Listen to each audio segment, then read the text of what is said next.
বিশেষ করে বাংলাদেশের বর্তমানে একটি সম্ভাবনাময় জায়গা হচ্ছে জাপান, যেখানে একটা অফিসিয়াল চুক্তি হচ্ছে যে আপনার 5 বছরে, আগামী 5 বছরে 1 লক্ষ কর্মী পাঠানো। তো জাপানের ক্ষেত্রে যেটা হচ্ছে, ওদের ভাষাটা জাপানিজ ভাষায় জানা লাগে যারাই যাচ্ছে।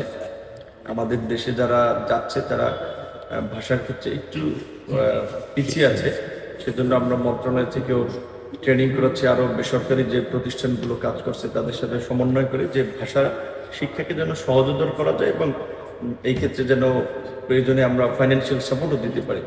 আর জাপানে যেটা অফিসিয়াল চুক্তি হচ্ছে 1 লক্ষ, পাশাপাশি আমাদের টার্গেট যে এটাকে অন্তত 10 লাখে পরিণত করা। এখন কতটুকু পারবো সেটা জানি না, বাট আমাদের একটা টার্গেট নিয়ে আমরা কাজ করতেছি।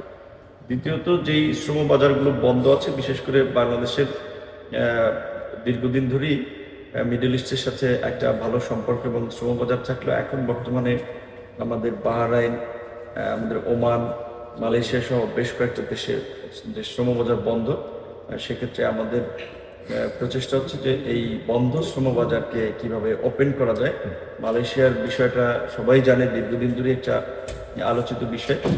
আমাদের বিদেয়ী সরকার সেখানে বেশ কিছু অগ্রগতি করেছিল, যে সম্ভবত মালয়েশিয়ার থেকে 10টা শর্ত দেওয়া হয়েছিল, যে এই শর্ত যে সমস্ত কোম্পানি বা রিক্রুটিং এজেন্সি পূরণ করে তাদের একটা তালিকা পাঠাতে।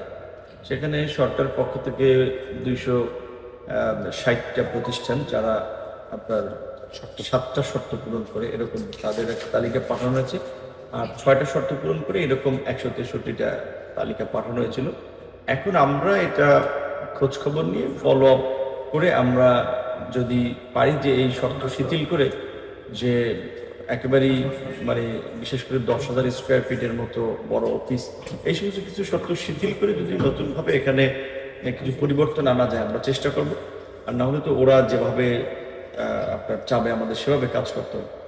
দ্বিতীয়ত, আমাদের বন্ধ শ্রম বাজারগুলোর মধ্যে আমাদের মন্ত্রণালয়ের পক্ষ থেকে আমরা প্রধানমন্ত্রীর আহ্বান জানিয়েছি যে তিনি যদি তার সরকারি সফর প্রথম ক্ষেত্রে মধ্যপ্রাচ্যের দেশগুলোতে দিতে পারেন, সেক্ষেত্রে দুটো কাজ হবে। একটা হচ্ছে, ওরা যেহেতু স্বাভাবিকভাবেই একটা মুসলিম ভ্রাতৃত্বের জায়গা থেকেও তারা এটা ফিল করে, বাংলাদেশ সেই জায়গা থেকেও একটা বরফ বলতে পারে শ্রমবাজার ওপেনের ক্ষেত্রে।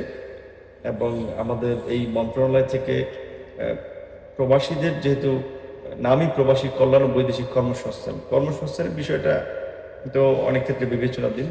প্রবাসীদের কল্যাণের ক্ষেত্রে আমরা চিন্তা করছি যে প্রবাসীদের সাধারণ যে দাবি দেওয়াগুলো, বিশেষ করে তাদের মরদেহ, এটা রাষ্ট্রীয় খরচে দেশে আনা, এটা আগে বোধহয় ছিল, মাঝখানে বন্ধ হয়েছে। আমরা আলাপ করছি যে এটা বিনা খরচে দেশে আনা, এবং এর জন্য আপনার আগে 3টা ফ্রিজিং গাড়ি ছিল, লাশবাহী গাড়ি, যেগুলো ঢাকা থেকে বিভিন্ন অঞ্চলে এই লাশগুলো পৌঁছে দেয়। আজকে আরও 2টো গাড়ি নতুন অ্যাড করা হয়েছে। এবং প্রবাসী কল্যাণ যে একটা ব্যাংক আছে, এই ব্যাংক থেকে আমরা প্রবাসে যারা ফেরত আসে দেশে, তাদের ব্যবসা বাণিজ্য কর্মসংস্থানের জন্য 3 লক্ষ টাকা করে লোন দেওয়া হয়। এইটাকে আরেকটু বাড়ানো যায় কিনা এটা আমরা চিন্তা করতেছি। এবং আরেকটা বিষয় হচ্ছে যে এখানে যারা স্টুডেন্ট ভিসায় যায় জাপান সহ কয়েকটা দেশে, সেখানে কিন্তু 10 লাখ টাকা পর্যন্ত লোন দেওয়া হয়।